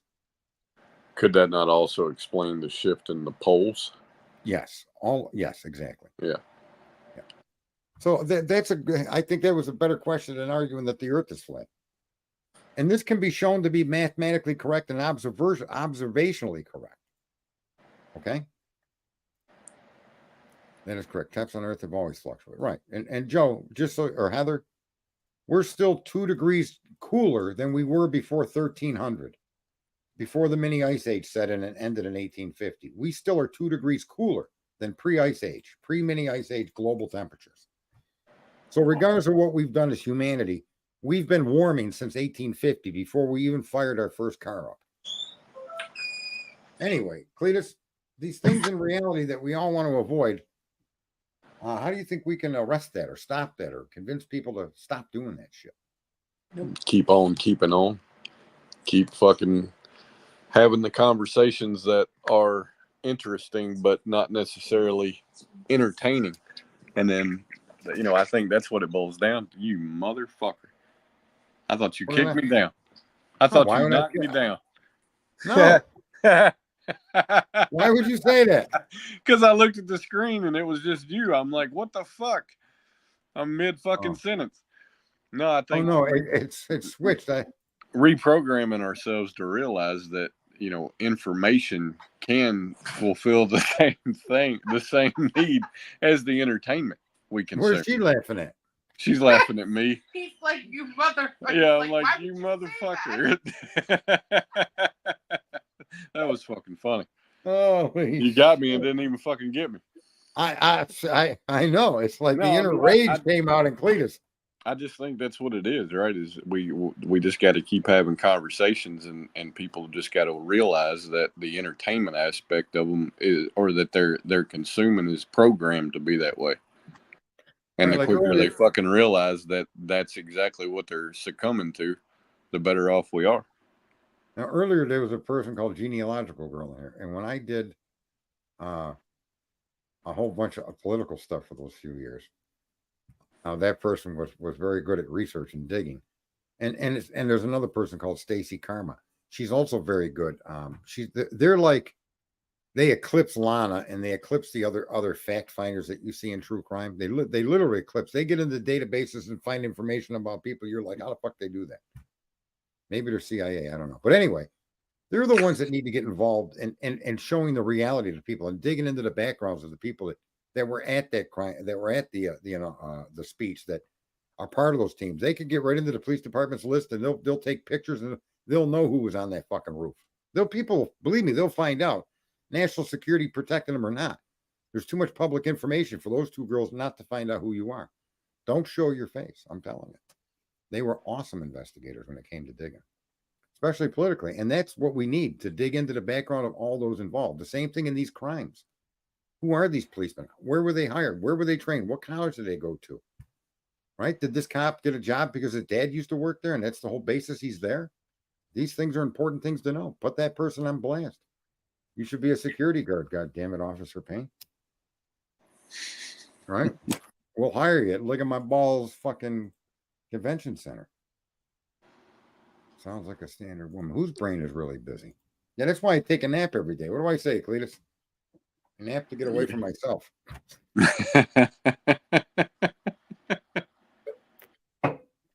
Believe that. All right, well, we're not going to hang up on each other. What, the floor is yours for as many minutes as you'd like it. I'm good. Like I told her, I'm just the fucking, I'm the sidekick. I'm not the host. Oh, whatever. What? But you got to have your own ideas, your own fucking. You do have some good ideas. You're not. I do find what he said uber interesting, because it's just like this whole thing with this guy who tried to shoot at Trump, right? I personally believe that if I were a 20-year-old, God knows in my 20s, I had so much fucking energy. If I wanted to carry out something like this, I could get it the fuck done. I don't feel like he had to have any help. I don't feel like there had to be any inside job. I feel like it could just be this 20-year-old who is, quite frankly, batshit crazy. And a bunch of lackadaisical, I can't say the word. Lackadaisical Police. Yes. Yes. Yeah. I mean, is it the perfect setup for something like that in him? Absolutely. Well, I think it just shows at a minimum, right? The things that we can 100% conclude is it shows exactly that, a lackadaisical attitude and the level of fucking the climate, if you will, right, of fucking people. Right. You give them an opportunity and a nut job is going to fucking show themselves. So why did we give them an opportunity, and what can we do to keep motherfuckers from becoming so fucking nuts that they do that? Why do we suspect this is the first time that this opportunity was presented? I suspect these people have been lackadaisical in their security coverage for quite a long time. And here's the sad part I agree. Is that this guy's had an attempt on his life at least 2 separate times, one of them involving a firearm. So how can a security detail get lackadaisical with this person, especially with the vitriol against this person, and the fact that he stands on a stage in front of thousands of people? Any of them could have been armed, right? So, I mean, I don't understand the security detail. If you're that fucking bored or you're not that interested, go get a fucking job at fucking Walmart and patrol the peanut butter aisle. Well, here's the other side of it too. It could be Trump. Because if you ever notice, his rallies have a theme in common. he doesn't seem to be near as like nervous as other people. He kind of just goes up there and hem-haws and says what he does, and he just, I don't know. But is he He lackadaisical has- because he trusts he's covered? Well, the first thing I heard that tonight that fucking made me just laugh because it's so fucking stupid. Your security. Why are you taking a picture with a phone at all? Why are you using that phone for I anything know other, that drives me crazy. other than somebody calling you and saying, "Hey, there's a motherfucker on the roof," or you calling somebody and saying, "Hey, there's a motherfucker on the roof"? Why do you even have your motherfucking phone in that? Like, what the fuck? Somebody up there obviously used their phone to take But a it makes picture it- when the head blowed off. Probably the same motherfucker that took a picture of him before he shot. Because I'm saying that picture, that ain't no news camera on the ground. That is somebody up there with that guy. Yeah, that's after he was shot, you mean, right? Yeah. Right. Yeah, I just find it. I got to address Carl because he's being stupid on purpose. I don't know, Carl. Why is there air in Indiana and Canada too? For fuck's sake. You know, you guys suffocated down there yet? Because I'm waiting for it. All right. Unfucking believable. So that's the whole scenario and the explanations we're getting are just incredibly crazy. But the issue, again, I think the issue is who are these people? Who manages these people? How did they get those positions? What makes them qualified to be a manager in a situation like that? How many of these guys are just lackadaisical and they you know, maybe they've been in one rank their whole career. You don't want that fucking lazy bastard on your team. I mean, what's the process of getting to collect the security team and lay this out? Because it's just incredible. Are these people to the point like me where I slip my shoes on every day because I've tied them a certain way to be lazy? Because I do that, but it doesn't last forever. There's many a days over the course of a year where I've got to retie a shoe, right? Shit goes wrong. So that's what I think is happening here. These people have become just so fucking lackadaisical in their coverage. Yeah.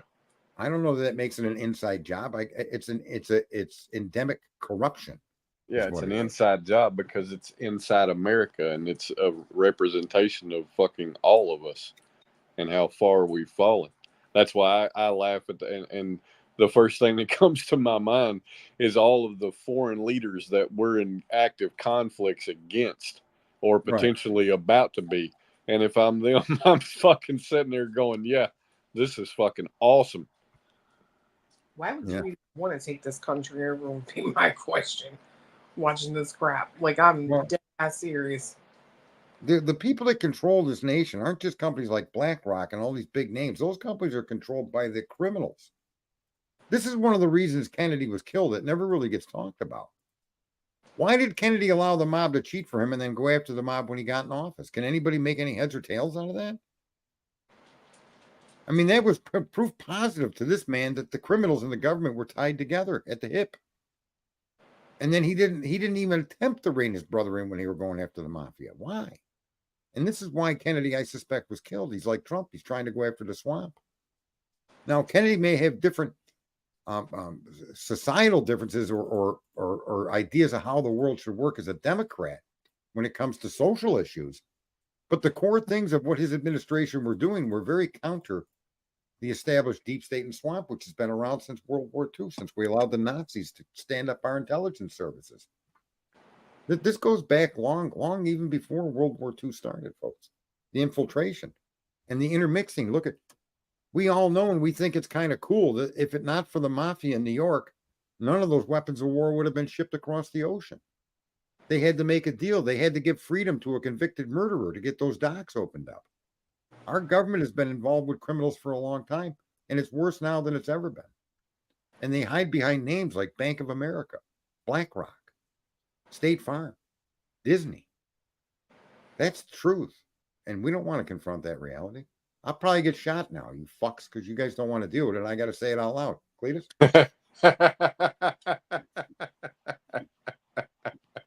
Yeah, they're gonna shoot you when you're gonna bite their fucking fingers off. And know what you yeah.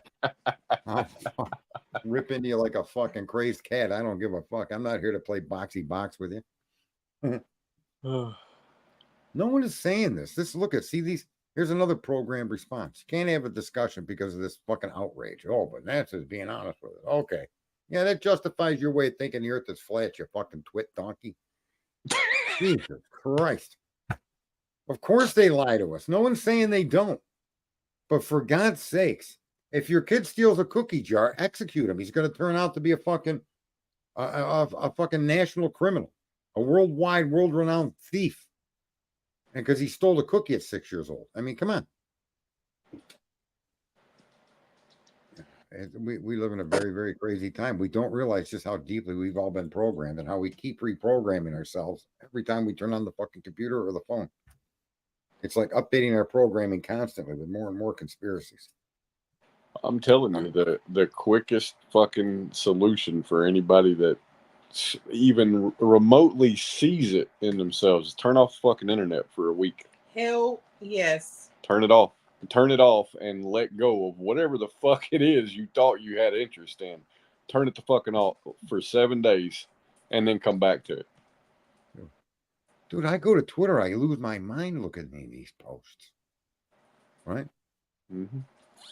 I can't take it. It's just absolutely stunning to me. Crime down, inflation down, border crossing down, markets high, crazy how far Joe Brown is. What? Who the fuck can make a statement like that in light of the facts are completely opposite? We live in an opposite reality than that. This person knows this, and they're posting that to get your engagement on it. If they engage you on that, you're not going to look. How many of you people know why your eggs went up to $6 a fucking dozen? How many of us even attempted to understand that? None of us. You know, how many of us understand why your consumer goods have gone through the roof? It's not the manufacturers getting that money. It's the middleman, the distributors. That's the guy that's getting you. Because all of those little companies have been bought up by major corporations. And the major corporations, in my trade, they're charging me twice as much for shit that I could buy from an independent distributor, the exact same product. When I buy from a corporately owned fucking distributor, that corporately owned distributor jams it as deep in my ass as he can get it. And the independent happens to be in a different state because all the independents are gone here. But when I go to the independent across the state line, it's the price it should be. 35, not 85.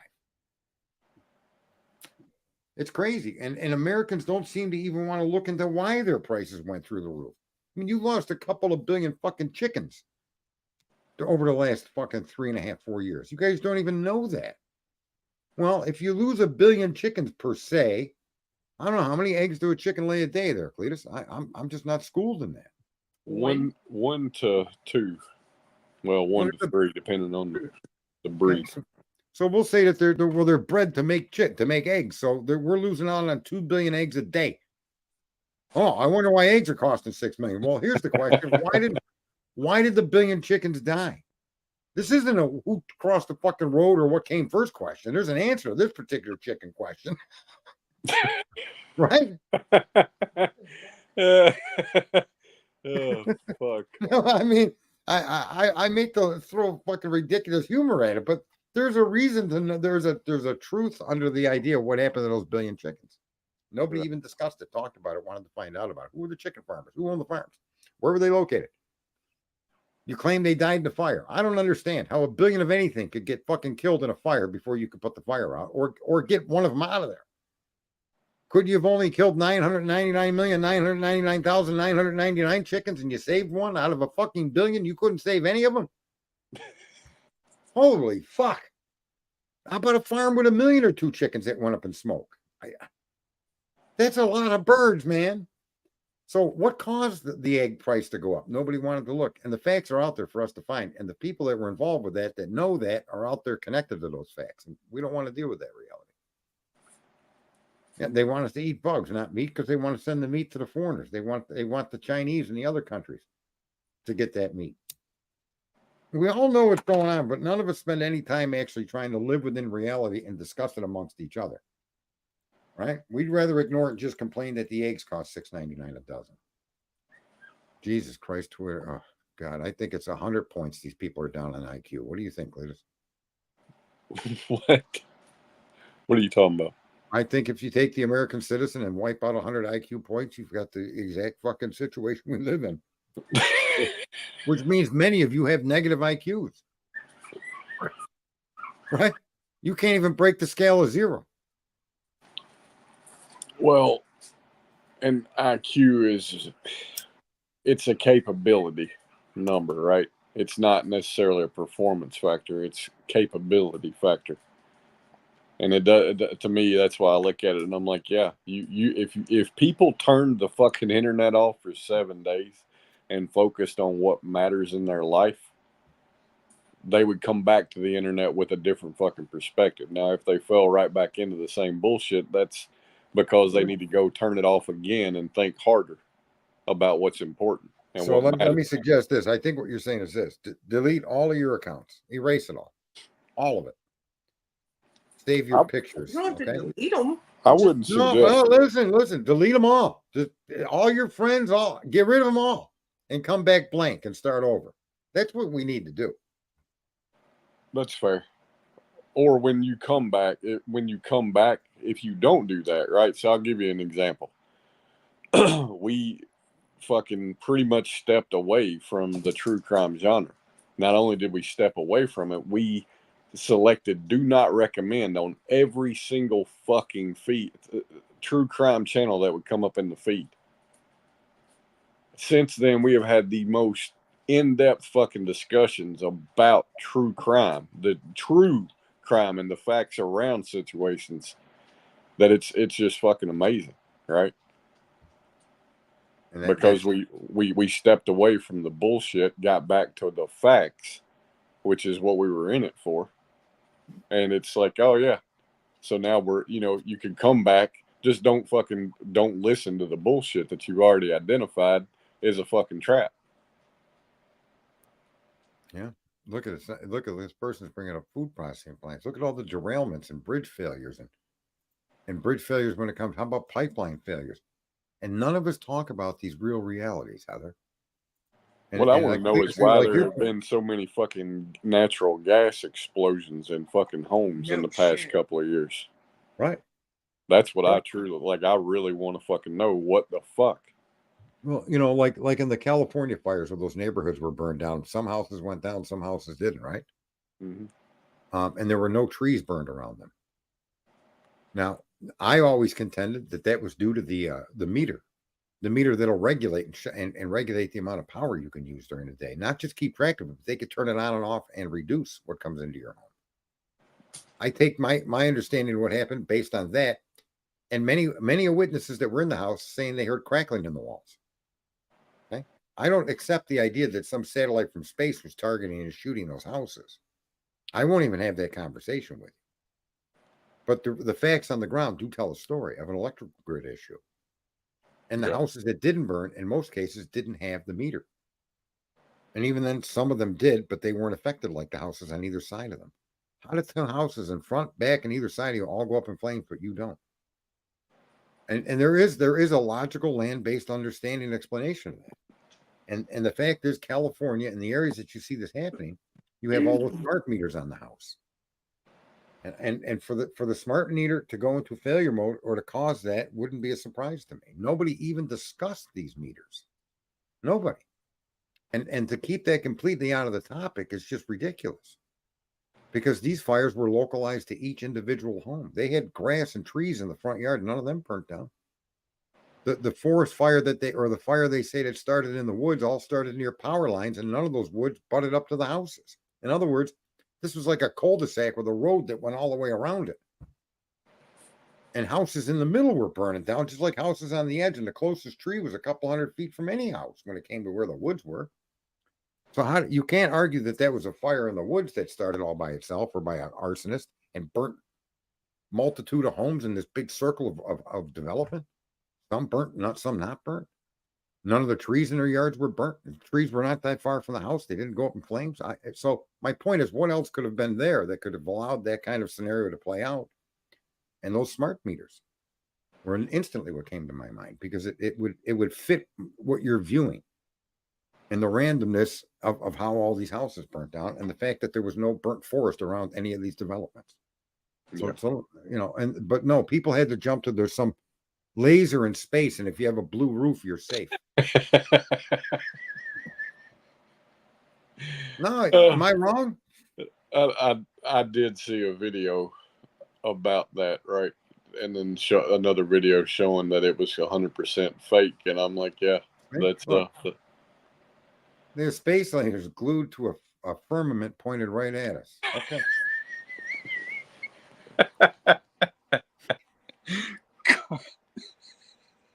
It's just incredible. Oh fuck, Carl, that's funny. That's fucking incredible. I think he's trying to put a target on his back. He likes when I go after him, I think. Yeah, there you go. The negative IQ points just don't seem to fucking be suppressible. They're oh my god. I've seen lightning coming from the ground in Florida. Lightning strikes mainly do originate from the ground to the cloud. Yeah. You don't perceive it that way because it moves at the speed of light. The perception's not available to you. But it will it'll jump from a tree to the cloud, will it not, Cletus? It will. Right. The electricity flows from the ground source through the positive. Yeah. Smart meters have major flaws. There's 100. That's 100% accurate. From the little bit of data that I've collected on smart meters, those are a very, very, very dangerous thing to have. And not only is it that they're monitoring your usage, but during the time of day where the highest usage, if you exceed certain level of usage on a daily basis, they'll throttle your house. And let me just tell you, folks, to do that in a meter that's in your basement or on the side of your house is the last place you want people throttling or fucking with your electricity.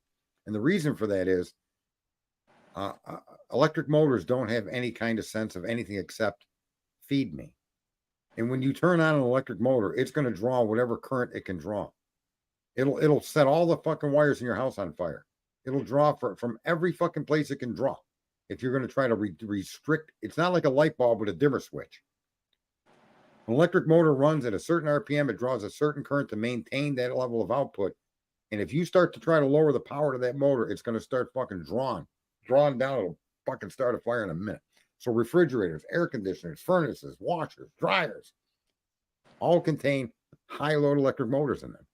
You can't throttle that fucking house from the outside. Now you could put something on the fucking motor, shut the motor off, or you could put variable fucking speed motors in them. But you'd have to change all the appliances in the house for a meter like that to be actually safe. That's why I always suspected the smart meters as being a part. And I don't know that I'm right, but I think it fits the situation pretty well. And that would be, but nobody wants to have that conversation. It's some fucking satellite in space shooting it out. It's the space lasers mounted to the firmament. That's fucking awesome. What the fuck is a firmament? I don't even know what that is. Basically the dome of the snow globe. Oh.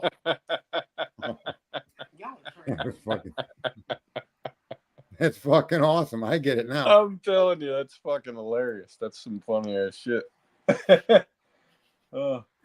Okay, Carl, I guess you weren't just trying to be dumb. You're trying to be funny on top of being dumb. It works because dumb can be very funny, man.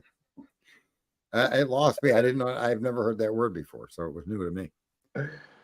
Oh fuck. Well, Cletus, we've been in here a couple hours. It was definitely a joy.